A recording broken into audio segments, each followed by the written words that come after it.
जब भी आप यूपी पीसीएस से संबंधित किसी प्रतियोगी परीक्षा की तैयारी करते हैं तो उसमें करंट अफेयर्स के सेक्शन पर पकड़ बनाना, उसे ठीक तरीके से तैयार करना आपके लिए महत्वपूर्ण है, क्योंकि करंट अफेयर्स पर पकड़ मजबूत होकर के आपकी आसानी हो जाती है किसी प्रतियोगी परीक्षा को क्वालिफाई करने के अंतर्गत।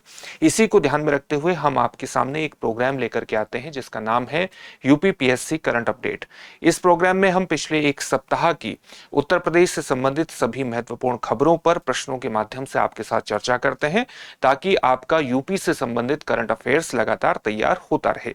तो चलिए आज के प्रोग्राम की शुरुआत करते हैं और आज के पहले प्रश्न को देखते हैं जो कि यूपी से संबंधित है। पहला प्रश्न है, शारदा नदी का उद्गम स्थल कहां स्थित है?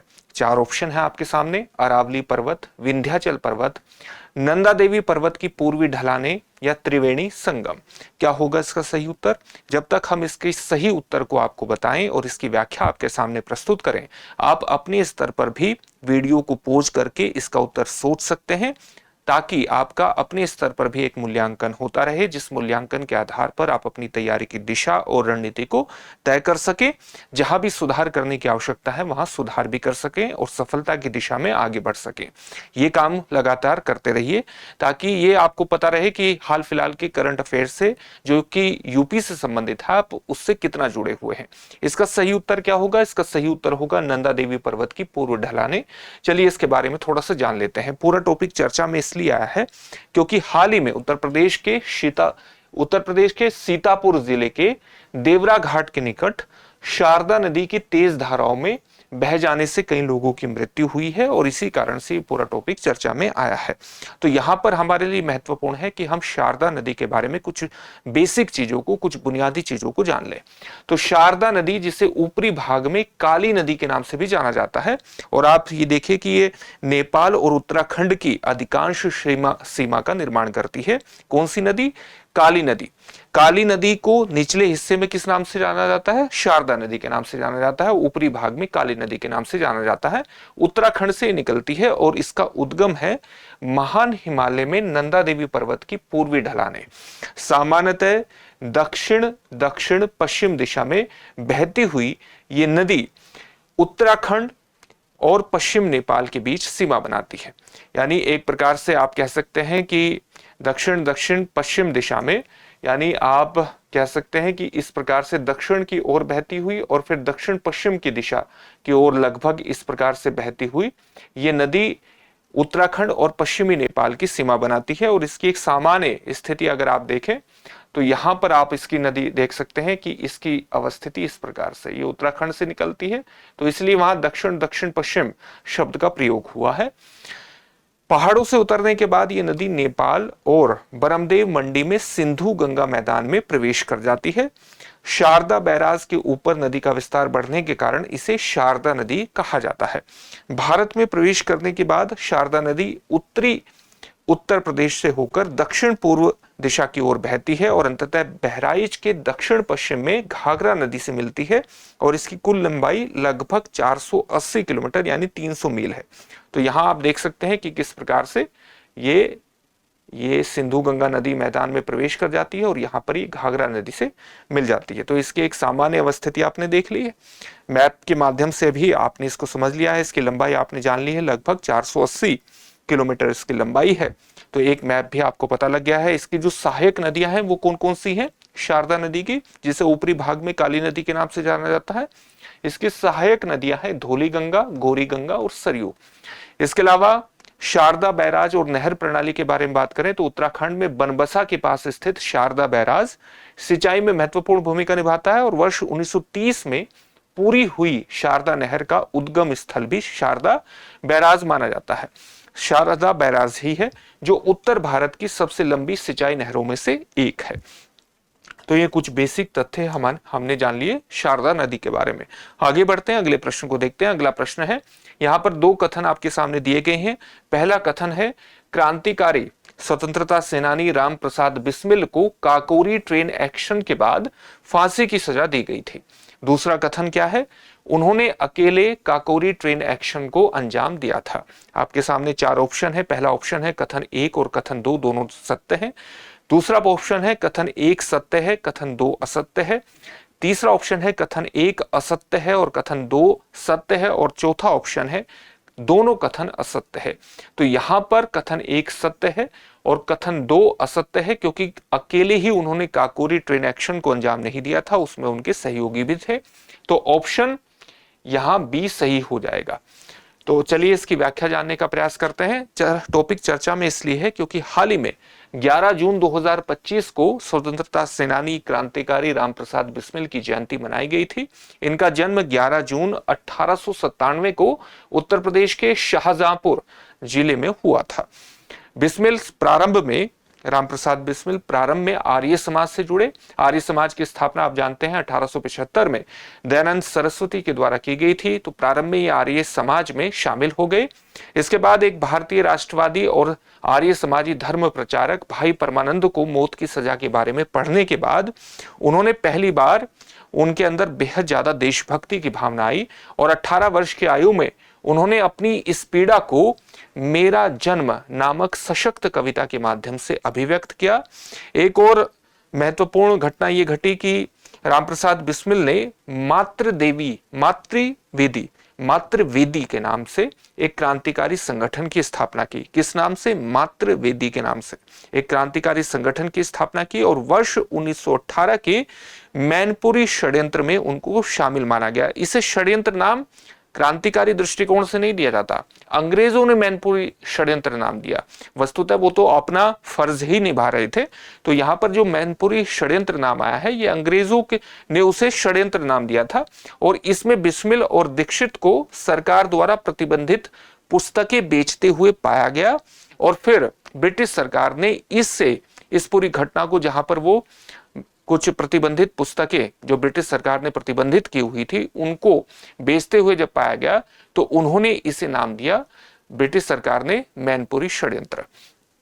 तो ये मैनपुरी षड्यंत्र कौन सा है? वर्ष 1918 का है और मैनपुरी षड्यंत्र के अंतर्गत उनको शामिल पाया गया। इसके अलावा वर्ष 1920 में उन्होंने सचिंद्र नाथ सान्याल और जादू गोपाल मुखर्जी के साथ हिंदुस्तान रिपब्लिकन एसोसिएशन का गठन किया। HRA का घोषणा पत्र मुख्य रूप से बिस्मिल द्वारा लिखा गया था, जिसका उद्देश्य था सशस्त्र क्रांति के माध्यम से संयुक्त राज्य भारत के रूप में एक संघीय गणराज्य की स्थापना करना। एक और महत्वपूर्ण घटना उनके जीवन की काकोरी ट्रेन एक्शन से जुड़ी हुई है। वर्ष 1925 में काकोरी ट्रेन एक्शन HRA की सबसे बड़ी कार्रवाइयों में से एक थी, जिसका उद्देश्य क्या था? अपनी गतिविधियों और प्रचार हेतु धन प्राप्त करना। बल्कि आप सबसे बड़ी कार्रवाई इसको कहना चाहिए, सबसे बड़ी कार्रवाई के रूप में आप इसको व्याख्यायित कर सकते हैं, क्योंकि आप जानते हैं कि काकोरी ट्रेन एक्शन अपने आप में एक बहुत पूरे क्रांतिकारी आंदोलन के अंतर्गत महत्व रखता है। बिस्मिल और उनके साथी चंद्रशेखर आजाद और अशफाक उल्लाह खान ने लखनऊ के पास काकोरी में ट्रेन एक्शन का फैसला लिया था। वे अपने प्रयास में सफल रहे। हालांकि घटना के 1 महीने के भीतर ही 1 दर्जन अन्य HRA सदस्यों के साथ उन्हें गिरफ्तार कर लिया गया और उन पर अंग्रेजों ने काकोरी षड्यंत्र केस के तहत मुकदमा चलाया। ये कानूनी प्रक्रिया लगभग कितने दिनों तक चली? लगभग 18 महीनों तक चली और इसके बाद रामप्रसाद बिस्मिल, राजेंद्र लाहिड़ी, अशफाक उल्लाह खान और ठाकुर रोशन सिंह को मौत की सजा ब्रिटिश सरकार द्वारा दी गई। तो ये कुछ महत्वपूर्ण बातें थी रामप्रसाद बिस्मिल के बारे में।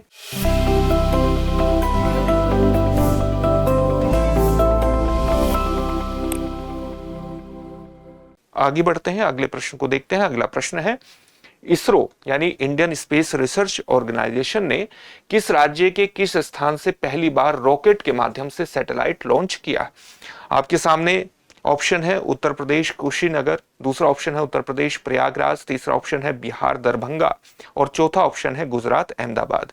क्या होगा इसका सही उत्तर? इसका सही उत्तर होगा ऑप्शन ए, यानी इसरो ने उत्तर प्रदेश के कुशीनगर से पहली बार रॉकेट के माध्यम से सैटेलाइट लॉन्च किया है। इसके बारे में कुछ बेसिक चीजों को जान लेते हैं। 14 जून 2025 को इसरो ने उत्तर प्रदेश के कुशीनगर से सफल रॉकेट लॉन्च करके एक इतिहास रचा। यह उत्तर प्रदेश से किया गया पहला सैटेलाइट लॉन्च था। रॉकेट का वजन 15 किलोग्राम था और ये किस टाइम इसे लॉन्च किया गया? 14 जून को शाम को 5:14 33 सेकंड पर इसको लॉन्च किया गया। रॉकेट ने 1.1 किलोमीटर की ऊंचाई तक उड़ान भरी। रॉकेट से एक छोटा सैटेलाइट पेलोड के रूप में निकला, जो जमीन से 5 मीटर ऊपर आते ही पैराशूट से नीचे सुरक्षित रूप में निकाल लिया गया। सैटेलाइट लैंडिंग पॉइंट से 400 मीटर के दायरे में सुरक्षित उतरा। यह परीक्षण थर्स्ट टेक इंडिया लिमिटेड के सहयोग से किया गया था। परीक्षण आगामी अक्टूबर-नवंबर में होने वाले 900 युवाओं द्वारा निर्मित उपग्रह परीक्षणों के लिए रास्ता तैयार करने का काम करेगा। आगे बढ़ते हैं, अगले प्रश्न को देखते हैं। अगला प्रश्न है, एक पेड़ मां के नाम 2.0 यानी इसका दूसरा चरण अभियान के अंतर्गत भारतीय राष्ट्रीय राजमार्ग प्राधिकरण ने, national highway authority of India ने किस स्थान पर दिल्ली देहरादून कॉरिडोर पर 40,000 पेड़ लगाने के लिए वृक्षारोपण अभियान शुरू किया? 4 ऑप्शन है आपके सामने। पहला ऑप्शन है शामली, दूसरा ऑप्शन है सहारनपुर, तीसरा ऑप्शन है गाजियाबाद और चौथा ऑप्शन है बागपत। इसका सही उत्तर क्या होगा? इसका सही उत्तर होगा ऑप्शन डी यानी बागपत। चलिए इसके बारे में थोड़ा सा जान लेते हैं। हाल ही में एक पेड़ मां के नाम 2.0 अभियान के तहत भारतीय राष्ट्रीय राजमार्ग प्राधिकरण ने उत्तर प्रदेश के बागपत में दिल्ली देहरादून कॉरिडोर पर 40,000 पेड़ लगाने के लिए वृक्षारोपण अभियान शुरू किया था। एक पेड़ मां के नाम 2.0 यानी इसका दूसरा चरण, इस पहल के अंतर्गत national highway authority of India अब तक देश भर में राष्ट्रीय राजमार्गों पर 5,12,000 से अधिक पेड़ लगा चुका है। और इस पहल के दूसरे चरण का जो शुभारंभ है, यह हाल ही में प्रधानमंत्री नरेंद्र मोदी के द्वारा विश्व पर्यावरण दिवस 5 जून 2025 को किया गया है। और इसका उद्देश्य क्या है? इसका उद्देश्य है माताओं के नाम पर वृक्षारोपण को प्रोत्साहित करना और इस प्रकार से इसे प्रोत्साहन प्रदान करके माताओं को सम्मानित करना और साथ ही पर्यावरण संरक्षण को मातृत्व के प्रति श्रद्धांजलि के साथ जोड़ना, जो ये दर्शाता है कि माताएं भी पेड़ों की भांति जीवन का पोषण करती हैं, जीवन को संरक्षण प्रदान करती हैं। तो इस प्रकार से इनको अंतर संबंध करना और पर्यावरण संरक्षण को बढ़ावा देने का प्रयास किया गया है। अभियान का लक्ष्य क्या है? अभियान का लक्ष्य है राजमार्गों के किनारे वृक्षारोपण की पूर्ण संतृप्ति करना। पूर्ण संतृप्ति का मतलब क्या है? मान लिया कोई राजमार्ग है, इधर 10 मीटर की जगह है और इधर 10 मीटर की जगह है, तो 10 मीटर की दोनों जगह, जो ये जगह है, इन पर इस प्रकार से पेड़ लगाना ताकि जितने पेड़ लगाए जा सकते हैं वे पेड़ पूरी तरह से लगाए जा सके। इसी को कहते हैं वृक्षारोपण की पूर्ण संतृप्ति, यानी पूरी तरह से जितने पेड़ लगाए जा सकते हो जिस स्थान पर उतने पेड़ लगाया जाना। और राष्ट्रीय राजमार्गों पर इस प्रकार से अगर हम पेड़ लगाएंगे तो एक वृक्षारोपण की दिशा में एक महत्वपूर्ण प्रयास होगा। सरकारी निकायों, स्थानीय प्राधिकरणों और समुदायों सहित अनेक हितधारकों यानी स्टेक होल्डर्स की भागीदारी सुनिश्चित करने का भी इस वृक्षारोपण अभियान का लक्ष्य है। हरित लचीले यानी एक प्रकार से आप कह सकते हैं कि ग्रीन और फ्लेक्सिबल टिकाऊ राष्ट्रीय राजमार्ग नेटवर्क का निर्माण करना भी इसका एक महत्वपूर्ण उद्देश्य है। और लचीले का आप यहाँ रेजिलिएंट शब्द भी यूज कर सकते हैं। ऐसे रेजिलिएंट राजमार्ग निर्मित करना जो कि एक सतत विकास की दिशा में आगे बढ़ सके, सतत विकास का भी एक पहचान हो सके, क्योंकि उनको और ज्यादा ग्रीन बनाया जा रहा है उनके बराबर में पेड़ों को खड़ा करके। तो एक महत्वपूर्ण खबर थी ये। आगे बढ़ते हैं। हाल ही में लखनऊ ने किस श्रेणी के लिए यूनेस्को क्रिएटिव सिटी नेटवर्क में नामांकन भेजा है? 4 ऑप्शन है आपके सामने। साहित्य, संगीत, खेल या पाक कला यानी गैस्ट्रोनॉमी। क्या होगा इसका सही उत्तर? इसका सही उत्तर होगा ऑप्शन डी यानी गैस्ट्रोनॉमी, पाक कला। इसके बारे में जान लेते हैं। लखनऊ ने यूनेस्को क्रिएटिव सिटी नेटवर्क में सिटी ऑफ गैस्ट्रोनॉमी यानी एक ऐसा स्थान, एक ऐसा शहर जो कि अपनी पाक कला के लिए, अपने व्यंजन के लिए, अपने खाद्य पदार्थों के लिए जाना जाता है, उसके लिए आधिकारिक नामांकन भेज दिया है। वर्तमान में भारत में केवल एक शहर है जिसे सिटी ऑफ गैस्ट्रोनॉमी के अंतर्गत शामिल किया गया है, श्रेणी में शामिल किया गया है यूनेस्को की क्रिएटिव सिटी नेटवर्क के अंतर्गत, और वो शहर है हैदराबाद। लखनऊ की जो पाक कला संस्कृति है ये अपने आप में ऐतिहासिक संस्कृति ही नहीं है, बल्कि एक जीवंत परंपरा है जो कि सदियों से चली आ रही है। लखनऊ की पाक विरासत में, उसके व्यंजन की विरासत में अवध की रॉयल किचन की महत्वपूर्ण भूमिका रही है। यहाँ पर निहारी, बिरयानी, खस्ता, कुल्फी, जलेबी जैसे व्यंजन प्रसिद्ध हैं। और लखनऊ का जो भोजन है ये सिर्फ स्वाद ही नहीं बल्कि कहानियां भी बयान करता है, क्योंकि हर भोजन के साथ, हर व्यंजन के साथ किसी न किसी प्रकार की कहानी जुड़ी है। आगे बढ़ते हैं और ये पता करते हैं कि जो यूनेस्को का क्रिएटिव सिटी नेटवर्क है, इसमें किस किस श्रेणी के अंतर्गत भारत के कौन कौन से शहर प्रतिनिधित्व करते हैं। तो इसमें साहित्य का प्रतिनिधित्व कौन सा शहर करता है जो कि यूनेस्को के क्रिएटिव सिटी नेटवर्क में शामिल है।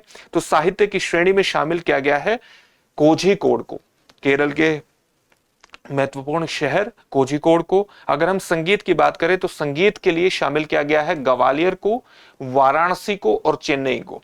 अगर हम हस्तशिल्प और लोक कला की बात करें तो इन दोनों ही श्रेणियों में जयपुर को शामिल किया गया है और इसके अलावा श्रीनगर को यहां पर शामिल किया गया है। गैस्ट्रोनॉमी यानी पाक कला के लिए हैदराबाद को शामिल किया गया है और आप जानते हैं कि फिल्म के लिए मुंबई को शामिल किया गया है। तो ये यूनेस्को कि क्रिएटिव सिटी नेटवर्क में अलग अलग श्रेणी के अंतर्गत आने वाले भारतीय शहर हैं। आगे बढ़ते हैं, अगले प्रश्न को देखते हैं। निम्नलिखित में से किस या किन जिले या जिलों की सीमा उत्तर प्रदेश के सहारनपुर जिले से लगती है। सहारनपुर जिले के बारे में क्यों पूछा गया है, क्योंकि आप कह सकते हैं कि ये उत्तर प्रदेश का सबसे उत्तर पश्चिमी जिला पड़ता है।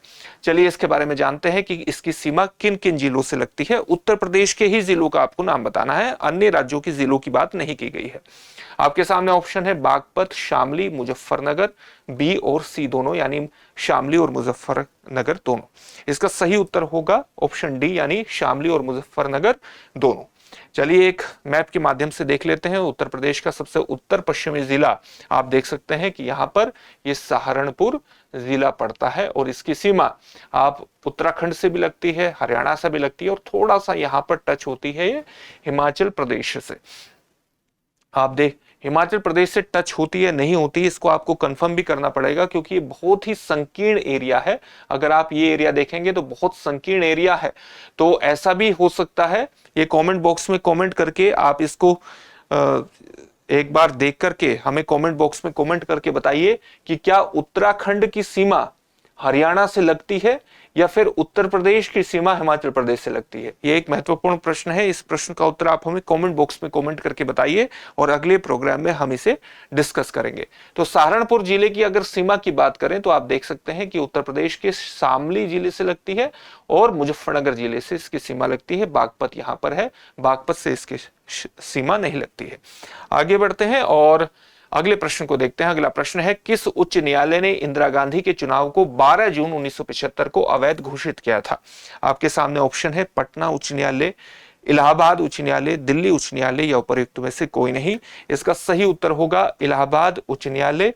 और इसके बारे में महत्वपूर्ण तथ्य यही है कि आप जानते हैं कि हमारे देश में जो एक महत्वपूर्ण फैसला इलाहाबाद उच्च न्यायालय ने दिया था उसके 50 वर्ष हाल ही में पूर्ण हुए हैं। 50 वर्ष पूर्व 12 जून 1975 को इलाहाबाद उच्च न्यायालय ने इंदिरा नेहरू गांधी बनाम श्री राज नारायण केस 1975 में इंदिरा गांधी के 1971 के चुनाव को अवैध घोषित कर दिया था।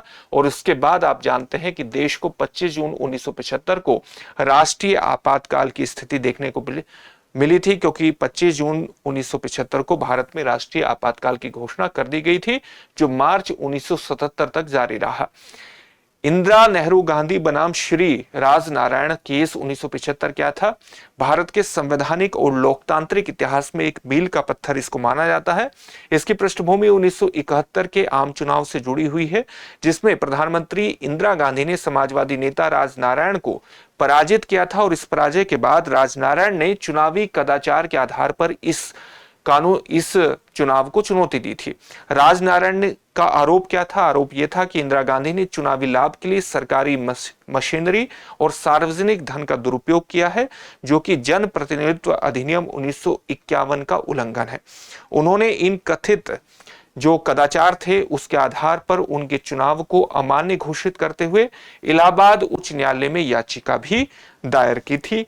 इसके अलावा अगर इलाहाबाद उच्च न्यायालय के निर्णय के बारे में बात करें तो न्यायालय ने यह पाया था कि इंदिरा गांधी ने चुनाव प्रचार के लिए सरकारी मशीनरी का दुरुपयोग किया है, परिणाम स्वरूप उनका चुनाव अवैध घोषित किया गया और प्रधानमंत्री पद के लिए उन्हें अयोग्य ठहरा दिया गया।